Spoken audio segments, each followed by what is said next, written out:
Okay, it is 5 o'clock by my watch, and I'm going to call the Monday, October 9th, 2023 meeting of the Utility Service Board. The first thing we are going to have today are some petitions from our Petitions and Communications. We're going to have Michelle Cohen is here. Yes, wonderful. From Lake Monroe Water Fund.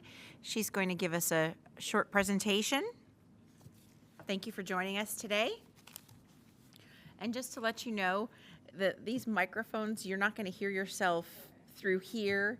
It's just coming through for the television, so. Thank you. I will still lower it because Absolutely. I need to.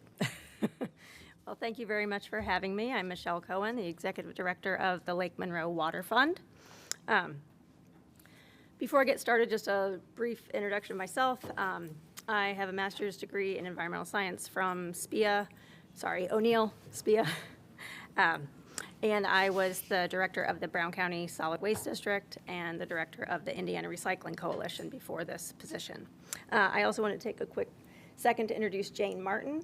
She's our board chair and one of the founding members of the organization. Let me see if I could, I got to click forward to there. That would have helped if I had that up when I was saying that. So some of you may be familiar with our organization. For those of you who aren't, I'm going to just do a little quick summary. So first, a water fund might be a new concept to some folks. It's based on a framework that the Nature Conservancy started. The idea is that you have downstream users of water, and those folks invest in upstream solutions. A lot of times it's nature-based solutions to help protect the water quality or quantity. There are 43 water funds worldwide in 13 different countries. So you can understand that, crossing those political boundaries is very helpful, looking at a kind of a holistic solution on a watershed scale. So our water fund started in 2021, but before that there was an exploratory group for about 4 years. Jane and Vic and some other folks were on that group, and we incorporated in 2021. We've got 12 board members. They represent various sectors, and we have folks from all 3 of the major counties in the watershed: Monroe, Brown, and Jackson.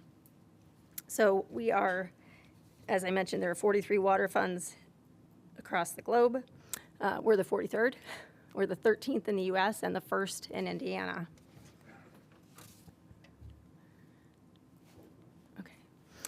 I just wanted to highlight a couple of projects that we've done this past year. This is along Clay Lick Creek in Brown County. It's on the CYO camp property. And what we did, we had a phased program. We did willow staking, which is you're wanting to grow willow trees in the banks of Clay Lick Creek, where you can see there's a lot of bare soil that's going to erode.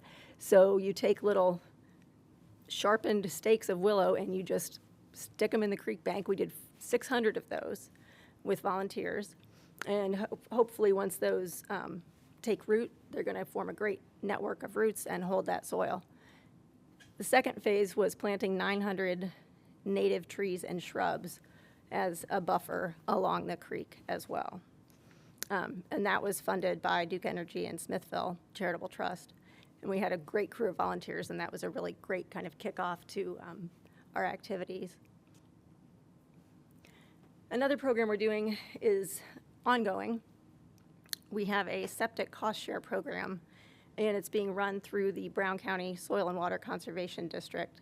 So residents in Brown County within the watershed can go to the Conservation District office and present receipts that they've had either pumping of their septic tank done or an inspection or a riser installed. And we have funded up to 50 $200 cost share reimbursements for that. To date, there are approximately 40 of the 50 that have been claimed. And so it's something that there's keen interest in, and hopefully if we can raise some more funds, we'll keep doing that. One thing I will mention is that was funded through, last year we did a campaign where our board donated funds, and we had a matching campaign. We called it the Ripple Effect campaign. So we're looking to do that again this year and starting that at the end of November on Giving Tuesday. Some things that we're looking ahead at doing. The septic vouchers are great, but they're not going to be an overall solution. They do raise awareness and help mitigate some potential problems. But what we would like to do is to put together a task force that has folks from the finance world and other stakeholders to figure out a way to help homeowners be able to afford to fix or replace their septic systems. They're upwards of $30,000, and in some cases closer to $50,000 sometimes to put in a new one. So a lot of people just cannot afford that, and that's something we're keen to tackle. We've gotten approval of a grant we put in to bring those folks together. We're waiting for the final dollars from the federal government to go to IDEM to be able to release that to us. So I'm 99% sure we're going to be getting that. The other program that we're doing, hopefully, we submitted an application for $204,000 to the U.S. Forest Service, and that grant has three parts. One part is invasives removal in Yellowwood, particularly close to the lake, and then going out from there. Another section is working with the town of Nashville on removing invasive trees and planting native trees. And then the third component is having a technician be able to go out and assess private landowners' property and help them to do best management practices on their wooded property. That one needed to have the state forester approval. I'm happy to say we just got that on October 6th, and the full application is due to the federal government November 30th. So those two programs are in the future, but I feel pretty confident about them. And we've gotten 20, 25 different partner groups involved. So that's really going to be a great footing for us to have a good network of support as we move forward. And last but not least, why I'm here is to just kind of talk to you a little bit about the funding that Utilities has provided to us and what that has translated to. So the first arrow at the top shows that the $35,000 investment that you've made in us over the course of July 2022 to the end of September of this year, we've secured an additional $127,000. That's hard money, that's already there. So that means for every dollar that you've invested, it's a $3.6 return. The two grants that I just discussed, if you go down to the second arrow, I suppose I could use the pointer instead of doing that. Oh, I can't. I'm going to give up on that. $413,000 is what we're looking at attaining those to, and so that would give a return of $15.4. And then I just added in a little bit at the bottom there. That's in-kind volunteer time. The value of that is $37,000. So if you add that in, you're up to $16.50 for every dollar invested. Do you have any questions? I wanted to go through it pretty quick, 'cause I know you've got other business to do tonight.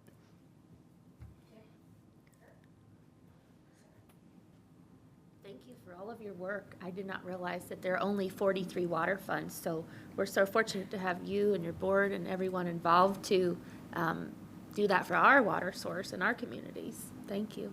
Thank you for saying that. Appreciate it. Anyone else? Question. What's the relationship between the native plantings and the water quality? Okay. In a nutshell, native plants have vastly deeper roots than invasive species, and so they do a much better job of holding the soil and preventing erosion. So it's something that I'm learning about all the time, and we had Ellen Jakart from MC Iris talk to us. Very interesting, just talking about how that kind of creates a mesh or almost a sponge that holds moisture as well. And so it helps retain soil, and it also helps keep flooding at bay, if you will. Thanks. Well, thank you very much Thank for you. coming and presenting to us, and good luck with the grants process. Thank you. All right. Appreciate it. Are there any other petitions or communications from the public before we commence our meeting? All right, seeing none, we will go to the business part of the meeting for the approval of the minutes from our September 25th, 2023 meeting. Are there any questions or changes to the minutes? No. Yes. One question on the page 9, at the second to the top, the Etica Group. It's These for. are the minutes. Oh, I'm sorry. Okay. That's the claims. I was Okay, just- you were just jumping right ahead, huh? Yeah, it's been one of those days. Okay. Sorry. That's My okay. apologies. I was looking at what you were doing and I thought, wait a minute. So let's go back. So any questions to the minutes? All right, hearing none, is there a motion to approve? So moved. All those in favor say aye. Aye. Opposed? Motion's passed. Next item are the standard invoices. Are there any questions on the standard invoices? Jeff? Yes, thank you. Thank you, Amanda. Again, my apologies. At the top of page 9, the Etica Group, modeling and floodplain permitting at Winston-Thomas, and it's all billed to wastewater. I understand that Winston-Thomas, that was its use previously. At what point would Winston-Thomas be considered something other than a wastewater treatment plant? I can take that one. That will be at the point where we finish the project that we're currently getting, that's currently out for bids to do the demolitions and the regrading, basically site restoration back to square one. And at that point, anything we do after that would be both water and sewer. Yep. Any other questions? Oh, All I right. would say also that Etica Group are the people who used to be Eagle. That they used to be. That's the consulting firm that did the consulting on the flow on the design of the Hidden River Tunnel. They recently sold to Etica Group. All right. If there aren't any further questions, is there a motion to approve? So moved. All those in favor say aye. Aye. Opposed? Motion passes. The next item, the utility bills. I'm sorry, just for the record, for the standard invoices, I did not mention what the amount was. So that was $494,437.17. So just for the record. Now the utility bills for a total of $11,920.02. Are there any questions on the utility bills? Okay, hearing none, is there a motion to approve? So moved. All those in favor say aye. Aye. Opposed? Motion passes. The next item, wire transfers for a total of $543,277.03. Are there any questions? Okay. Hearing none, is there a motion to approve? So moved. All those in favor say aye. Aye. Opposed? Motion passes. Finally, we have the customer refunds for a total of $4,374.81. Are there any questions about the customer refunds? All right, hearing none, is there a motion to approve? So moved. All those in favor say aye. Aye. Opposed? Motion passes. Next item on the agenda is the approval of the consent agenda, and that is Vic. Good evening, Vic Kelson, Utilities Director for the record. Tonight's consent agenda has one item totaling $15,174.29. This is to Xylem Water Solutions for repair of high service pump number 5 at Monroe. I guess there's only one item on here, so if there's no opposition, this will be approved as recommended by staff. Hearing no opposition, the consent agenda is approved. Thank you. Thanks, Vic. The next item is a request for the approval of an MOU for East Morningside Drive Green Infrastructure, and that's Kat Zager. Hi, Kat. All right. Catherine Zager, Environmental. I'm bringing to you an MOU with City Engineering for CBU to help fund green infrastructure as part of a greenway project on Morningside Drive. It's not to exceed $30,000. I'm happy to take any questions. Oh, sorry, it's for 2 rain gardens, similar to what we did on West Allen. Are there any questions? I have a question. From serving on the Residential Stormwater Grants Committees for a few years, I know this is a neighborhood that has a high volume of applicants.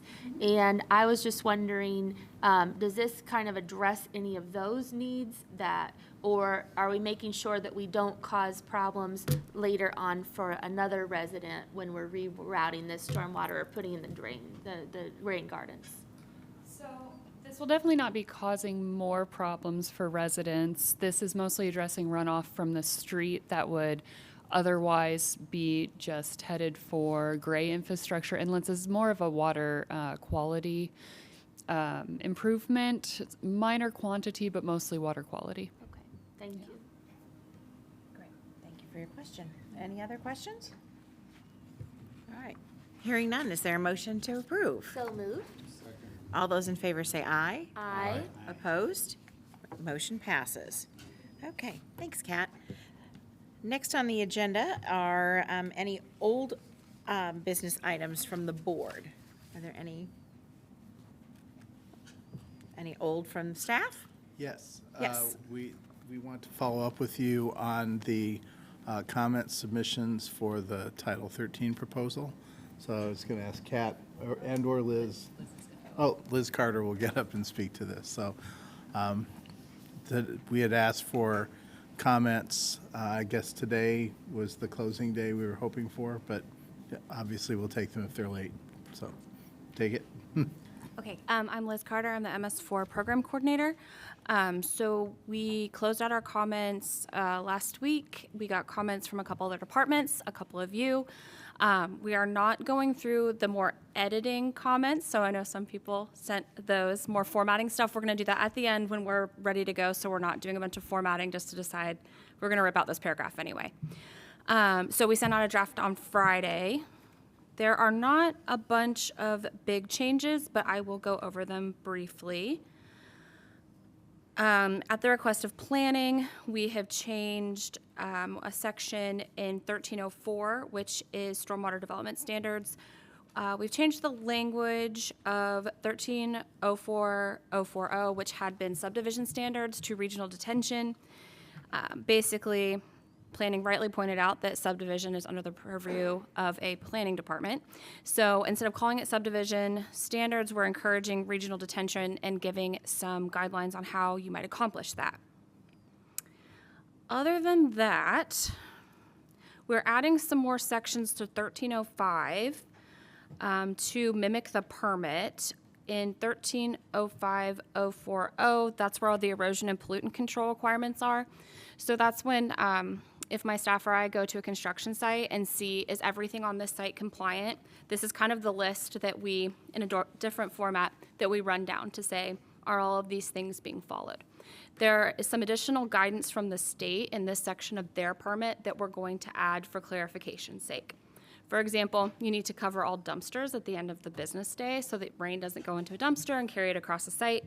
I was recently asked by another department, where does it say that? And I had to send them a 50-page permit. So we're just going to add that language into our code so that we can be clear to folks. That's something we're still working on, but it will become a longer section.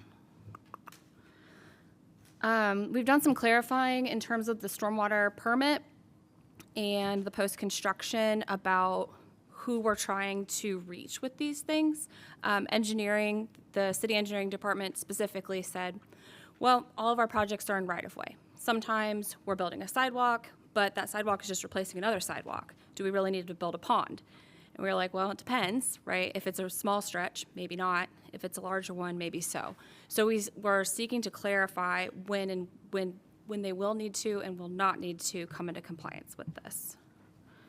That goes the same for public works projects and utilities projects.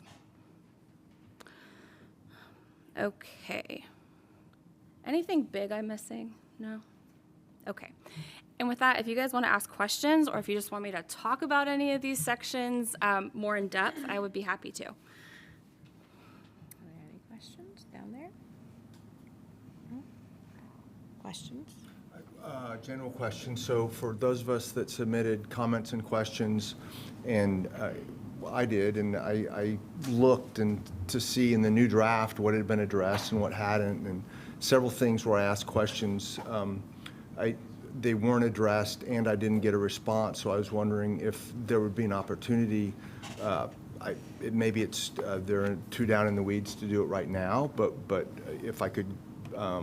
I'd appreciate some type of response. I sent you a or response right before opportunity. this meeting. Oh, okay. I'm sorry. We're just behind. I'm so sorry. Well, I was going to preface my statement by recognizing that you're very busy.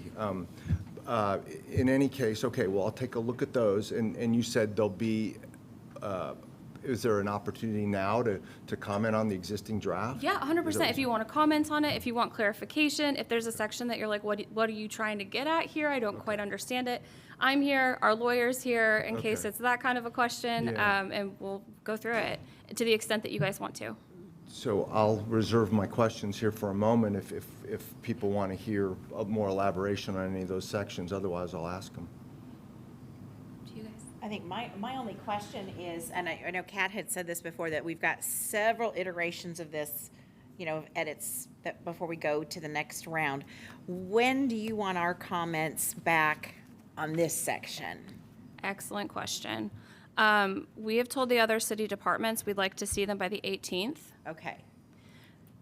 And I think we're going to meet with the engineering department downtown on the 19th, and then I will set a time with Scott and his staff to meet as well before the next draft goes out, which will be the 20th. So it'll be a quick turnaround. Great. So if you want to send them in sooner, we would Yeah. really appreciate that, but also everyone is very busy. Well, and I appreciate all of the work that you guys are doing on this. I mean, this is no small task, that's for sure. And we're getting into the nitty gritty of a lot of these things. So Jeff, do you want to address your other questions? Well, so I had 3 questions that were all related to leaves. Yes. And so I guess I'll ask a big picture question. How is it that generally you wish to address leaves exiting a site, be it either in some channel or water course, I believe is the term you use, or through sheet flow into the offsite? How will this, what's the overriding approach to addressing that concern? I can tell that your questions were getting at that. So early in the 1303 section, which is illicit discharge, we say that a leaf or a twig that is naturally introduced is exempt. That's because illicit discharge is trying to get at, you see a guy pouring paint in the storm drain. That's an illicit discharge. This is an active problem. A leaf falling off a tree is not an illicit discharge. It could become a problem, but that's not the right section to deal with it. As we go down further, you have a comment in 1306.050 about the private property duties for any water courses and that kind of thing on their property. So we did change the language for that a little bit. We tightened it up a little bit and said debris or other obstacles that would pollute, contaminate, or interfere with the flow of water through the water course. If leaves are allowed to, dam up a ditch or something like that, that would be an obstruction. So at that point, we could say you're not following your private property duties. It's one thing if the leaf just fell off the tree, right? But if you're just letting this accumulate, that's enforceable. Okay. Does that kind of answer your question? Yeah, so if it impacts the stormwater system external to their site, then that would trigger some response or, Right, so, and the illicit discharge too, if a leaf fell off a tree, that's different from you blew the leaves into the road. When you've blown the leaves into the road, now we're getting into illicit discharge because we do the same thing for people that mow their grass into the gutter. That's always been considered an illicit discharge as well. So should be differentiating between leaf that blows into the road and person who blows the leaf into the road. okay. But someone who doesn't take care of their leaves and they blow into the ditch, that may not be an illicit discharge, but it's still impacting the system, and that would fall under the auspices of this ordinance. Yes, correct. Okay. There's a duty to maintain any water courses that run through a property. Okay. Yes. So that covers 3 of my questions, and I had, I think, eight that I wanted to ask about. 2 other involve the, who determines. Can I follow up? Absolutely. So I suspect that this year, there'll be many people who aren't aware that there's no leaf collection because they're just unaware. So they're going to rake their leaves, and it's going to then interfere with the water course. And so I'm just, this year is more likely than others to impact that. Right. So leaves that have been pushed into a ditch would currently count as an illicit discharge. We don't need this code update for that. So it's still something we can enforce. I think it's also something Hand seeks to enforce. No? There is concern in the city with regards to how Hand might enforce leaf accumulation as compared to recommended methods of mulching and composting that are being espoused by various administrative pieces of the city. So there's a tension there that hasn't been necessarily resolved. Okay, long answer short, we're not sure. Okay. Yeah, so we will respond to leaves as they become drainage problems. I don't think we're going to be the appropriate department if you look at your neighbor and he's raking leaves into the street, that you're like, my neighbor's raking leaves into the street. I think once we start getting into water course problems, then it will become a CBU, just like any blocked drain. Chris? Some years ago, the city tried to reduce their burden of sucking up leaves, and they offered free leaf bags to people so they could leave them out. Was there any thought to doing that again, or? I don't know whether that's happening. I'm not very well versed in what they're trying to do with regards to all of the issues that are going to arise with regards to no leaf collection.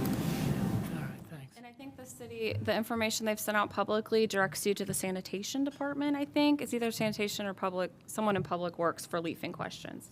Yeah. I think it's going to be a very interesting fall. Yep. And we'll see how this all, falls through. And I don't know, I honestly don't know, I mean, just commentary, I don't know how the city's going to police this, what department's going to be responsible for it. Are we fining, individuals in the neighborhood?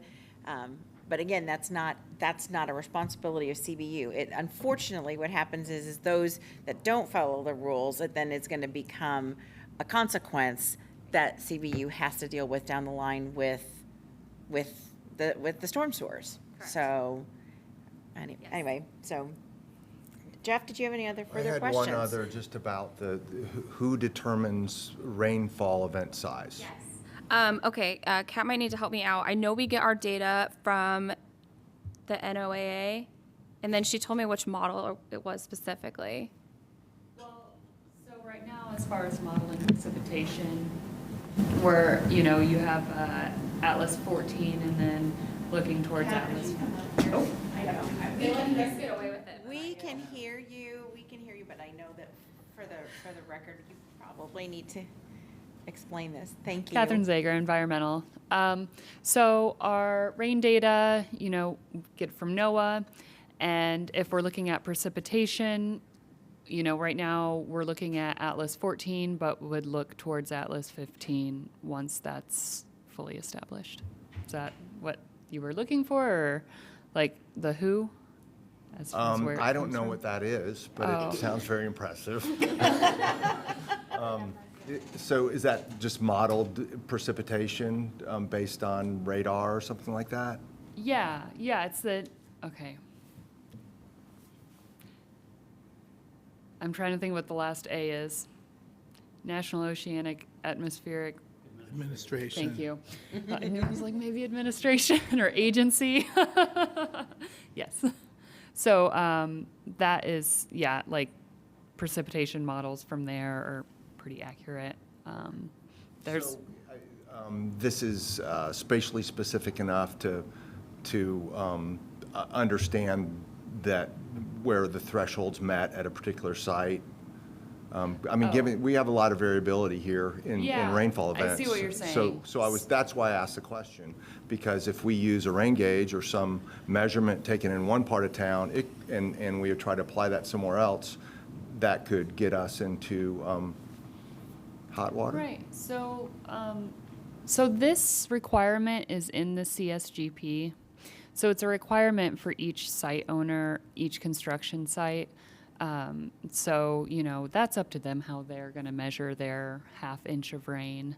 But I think what that really translates to us in real life is like, has there been a large storm event? Has there been a significant storm event in Bloomington? And, you know, we tend to check construction sites after storm events that are pretty significant just to, you know, make sure they're holding together.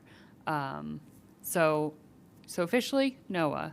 But I think that really translates to a large storm event in Bloomington.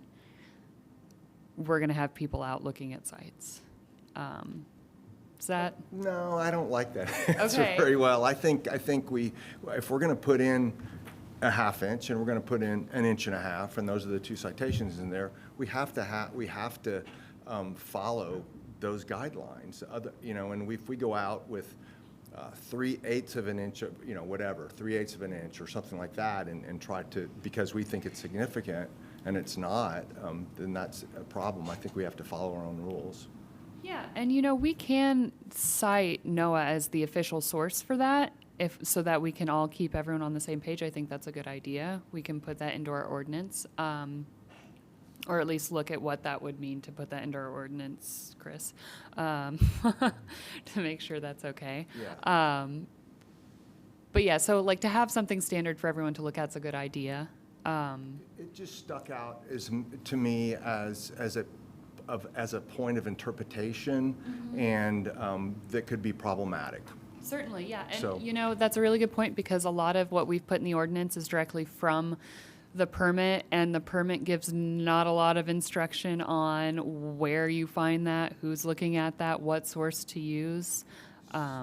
So we have, I'm sorry, it's another document that follows this one called the CSGP, so that's the Construction Stormwater General Permit from the state. there's the permit, but then Yeah. there's another document that this references. Oh, That the provides design much more manual. specificity. Yes, What's that's that our. called? The Stormwater Design Manual. And Okay, that's our so maybe in document. there we put best practices and state how we, you know, come up Yeah. with these thresholds when they're met for rainfall. It's just an idea. Absolutely. Just to be clear to the developers how they can know when they need to do something and what triggers us to go out and look. That's a great idea. I like that. Yep. Thank you. And give for me your one questions, sec. Jeff. I wanted to check. I think that the sections that cite that are, my computer timed out, sorry, are for contractors. It's like you need to do a self-inspection when there's been half an inch of rain or more. I think the only time we'd really get into this is that if we said, we can go on site and we can require that they hand over their inspection logs to us within 48 hours. So if we go onto a site and we see, you know, we had a huge rain event and we say, we want to see your inspection log because you were tracking halfway across the city, tracking dirt across the roads. We want to see your inspection log that should have taken place after this rain event. And they'd come back and say, well, we didn't have a half inch of rain here. That's when we go look at NOAA and say, well, NOAA says you did, so you should have done an inspection. So, it's kind of on them to make sure that these thresholds have been met or not, and it's for us to check, should we look at their inspection logs. Thank you. Something seems wrong. Whether there's a half an inch or not, if there's all kinds of mud and stuff being tracked, they should be responsible. I don't care whether it's an eighth of an, you know. And they are. They're responsible to check their site, right? They do inspections regularly, and we're supposed to be, we can pull those logs as well. But like, if we're starting to become concerned that a site isn't doing their self-inspections, that they're just signing a piece of paper or whatever, and we want to see these, we could still cite them for the mud in the street, for the mud leaving their site.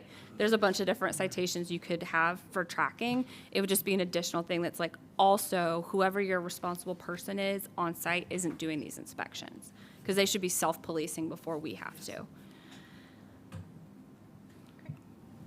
Go ahead, Scott. Thanks, Liz, for the presentation. I just have a couple comments and questions. And I appreciate the coordination with previous drafts.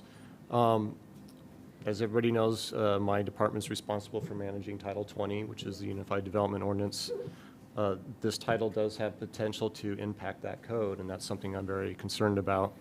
One of the areas that I've highlighted are definitions. So one of the things that I recommend is, rather than redefining similar terms, is referencing terms that are in Title 20. I don't want to create confusion on which term is what have you. So again, I just want to reiterate that staff review the definitions.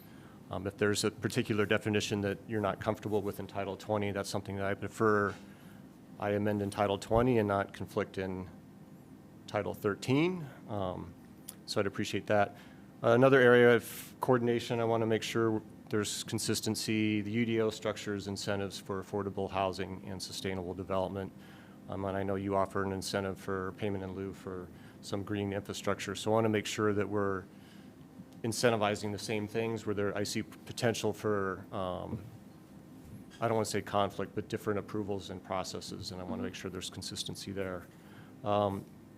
The last thing I want to make sure I understand is the Stormwater Design Manual and who reviews and approves that manual, what standards those are. Without seeing those standards, I don't have a good understanding of how those standards could conflict with standards that we have in the Unified Development Ordinance. A great example that I'll point out are landscaping standards that you're referencing that will be in the design manual. The UDO does bring both landscaping, trees, and other things to other boards and commissions at the city. I go before Plan Commission and City Council. So again, I want to make sure there's consistency with who reviews and who approves those standards. And without knowing that, I want to make sure there's consistency there. So appreciate that. Thank you. Yeah, thank you. And we'll check on the sustainable development incentives. I'm making a note right now.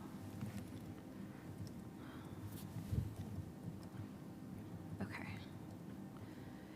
And we did go through our definitions. We removed a few, especially the floodplain related ones. We just, in the text of the document, anytime we mentioned flood, floodplain, floodway, anything like that, we just said as defined by Indiana Department of Natural Resources. So we're not messing with calling a floodway anything other than what DNR wants it called, because we don't want to upset them.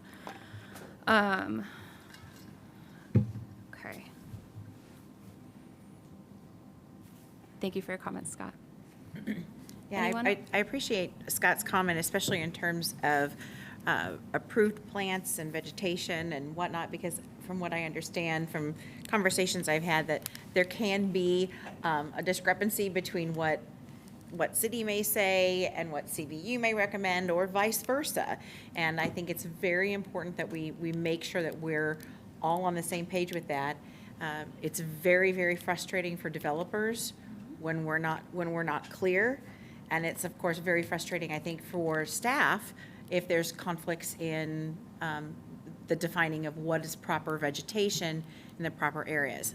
I don't know who is right, who is wrong, who has better suggestions or what, but irregardless, we must get together so that we are both on the same page with that, and not cause future frustrations for everybody. And it has been a partnership the last few years. When Kat was in my position and I was in planning, we looked at stormwater infrastructure together because she could identify every plant in a basin, and I knew which ones were not allowed. So between the two of us, we always got it figured out. That continues. I still work with planning on these specific things. I think we just want to, because it's kind of a weird crossover where the planners are reviewing vegetation for post-construction against their list. I'm reviewing it from what makes sense to be in a pond or in a rain garden. And since the expertise for those things should be probably with this department. We just want to make sure that we have purview over vegetation in post-construction BMPs. And there was a question about the design manual, which I appreciate. We are bringing the design manual to this board for approval. So you will see it. You will see many iterations of it, I'm sure. And we look forward to both planning and engineering and any other department who would like to have comments on that. We're meeting with a consultant, not next week, the week after. One of the consultants that does our plan review with us already, Clark Dietz, we're asking them to take a first stab at revising our design manual. So, yeah, exciting. Any further questions or comments? All right. Thank you, and thank you, Kat, and the entire team for all of your work on this, and we'll keep plugging away. All right, thank you. All right. So is there any further old business from staff? None. None. Is there any new business from the board? I just have one little thing I want to say thank you. We received a lovely thank you card from the customer service group. The board sent them a note and lunch from as thanking them during, I believe it was Customer Service Week. So I want to thank them and acknowledge that they sent the thank you card. So is there any other new business from the board? No. And new business from staff? No. All right. And, oh, no, we're good, okay. I don't believe we've had any subcommittees meetings, but just a reminder that the next meeting will be the 23rd. We will start, Frank, will we start with finance? We'll start with finance at 4 o'clock and then environmental at 4:30. 4:15. All board members are welcome to attend those meetings, but they are chaired by the individuals that know who are the chairs. The next are staff reports from Vic. Yes, and I'll just comment, the reason for starting the second one at 4:15 is that we can start them late, but we can't start them early. So basically, it will follow right after the finance one is done. So if the finance one takes a half hour, then we'll start at 4:30. Makes sense.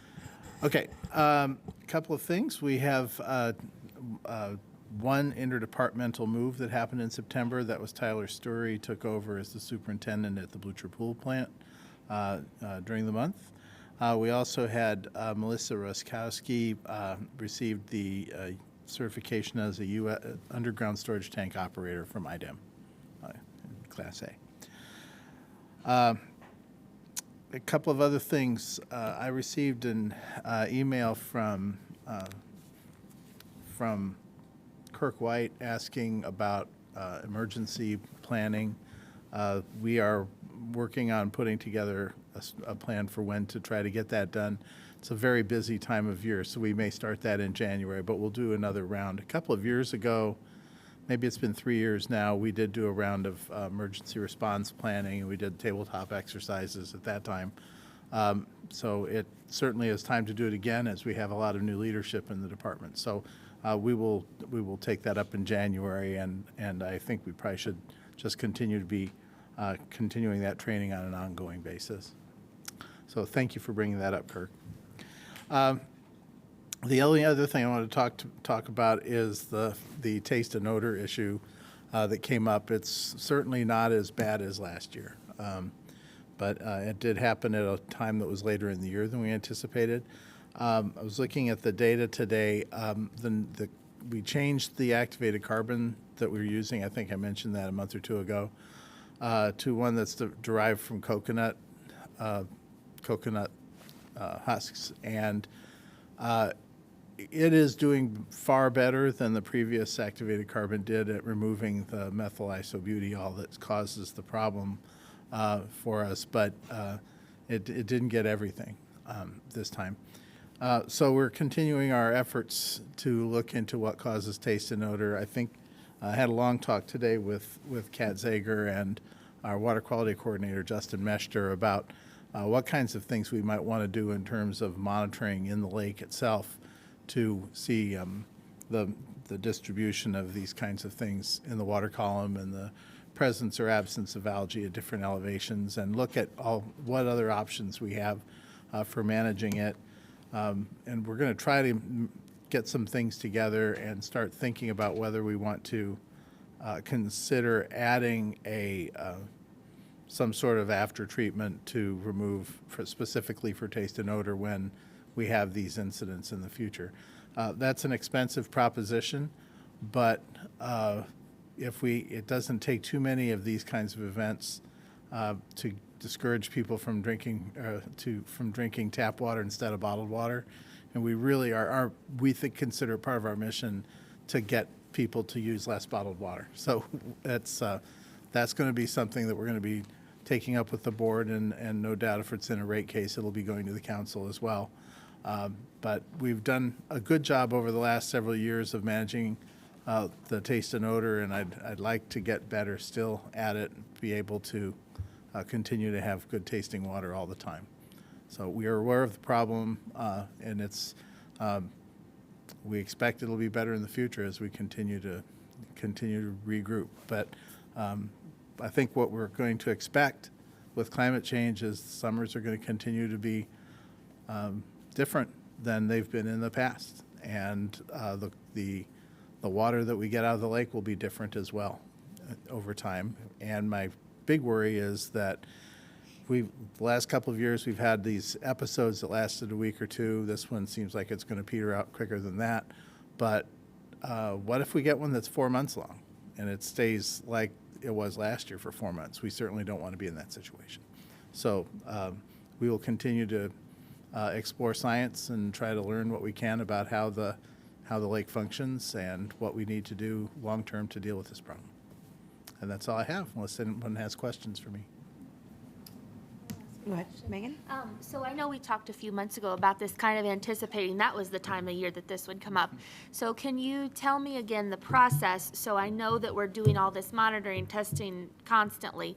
And is it something like we know, okay, we're doing this, we know the water that's going to be coming out from this day on is going to have this taste, aesthetic, unpleasant, or? No, we don't know that. Okay. These things can come from several circumstances. The material that causes the taste and odor problem actually is created inside the cells of blue-green algae, so cyanobacteria. When they die, it's released into the water column. So if you have a lot of them present, really large populations, as they are constantly dying and generating more cyanobacteria, you're going to start building up that chemical in the water column. Another thing that could happen is if you have a sort of moderate population and they die off for whatever reason, whether it's weather or whatnot, cold weather, any number of things could cause it, then they're going to release some of that chemical into the water column. So this time, we're still speculating as to what happened this time, but there's lots of reasons it can get there. I guess, and maybe you gave me the right answer, and I still don't get it, but I'm thinking like after it's come into the treatment plant and then we're treating it, we know at that point before it's sent out to the customers that it's going to have this aesthetic, correct? We don't find out until it's until treatment is complete. Okay. Because we taste the water from the Right. kitchen to find out if it's picked up that But taste. we know, like, oh, it's this day, it's coming today, like it's Well, headed out. If or- I get 10, there's no guarantee, Mm-hmm. because I've talked to at least 15 people who haven't tasted it this time. Right. So, Yeah. so some people are going to pick it up and some are more sensitive and some are less sensitive to it. So our operators test it every shift and we watch for it. Once it arrives, we don't have anything additional we can do. Right. Yeah, we're putting the activated carbon in the treatment process. It's removing what it can, and then whatever exceeds the amount that we're capable of treating, that ends up in the finished water. Right. So if we want to take more out, we're either going to have to find a way to add more activated carbon to the process, which is difficult, or we'll have to basically hang a Brita filter off the back of the process before the water leaves the building. So Okay. it'll be Thank something like you. that. Yeah. You were suggesting that maybe different places in the water column could be studied to see Yeah, if there were and- some that had less of this issue, and then draw the water out from that That's level? actually something we were talking about today. We're ordering some samplers so that we can go out and do some depth transects to get the concentrations at different depths. And also look at, one of the things is, this is really technical. Our lake stratifies through the summer with warm water on top and cooler water at the bottom. And there's the place where they separate is called the thermocline. And the water above that elevation mixes with the wind, and the water below that doesn't. So the water quality can be very different in that shallow part and the deep part. Well, what if the water, so we have 3 openings in the intake building at 3 different elevations. Since the building was built, we've always taken the water from the middle one. But what if the water level in the lake, if the thermocline is, say, here, and the water level falls down, we may start getting more water from the shallower part at the intake without changing the way that we operate.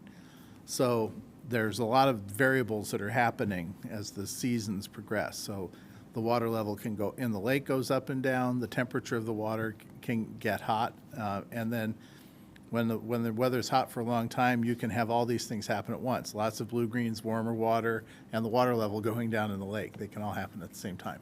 So, and we don't have a way to determine right now, which of these factors, if any of them, are the determining factor. We don't know if we can even open the bottom section of the intake tower, but certainly we'd like to see if the water quality is better there for our purposes right now. One of the problems, though, at the bottom of the lake is you have more dissolved iron and manganese, so you may be trading one problem for a different problem that we'll have to handle by oxidation. So it's all, there's a lot of variables, and there's and not very many knobs to turn for this, but we need to get a handle on what's causing it before we can really figure out the best way to deal with it. It's very complex, that's for sure. Any other questions or comments? All right, great. Anything else from? Nothing else. That's All it. right. Okay. So are there any other petitions or communications? All right. I have one.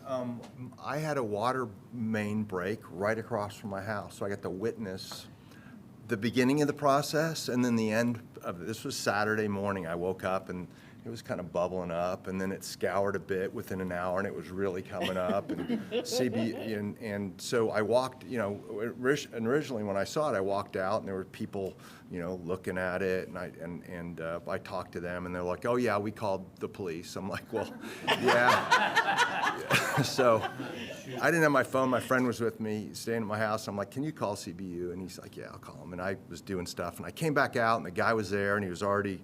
I didn't go out to talk to him. I had to run off, but he was already shutting off the valve above it, and then drove the truck down, I assume, somewhere below it, and eventually it was off, and I got back at 4 p.m., and everything was patched up, and the hole was filled, and I was very impressed. I wish I could have stayed there and watched the whole process, but kudos to that crew. Great, thank you. Awesome. Great. Well, if there isn't anything else, is there a motion to adjourn? So moved. Great. Our meeting is adjourned. Thank you all.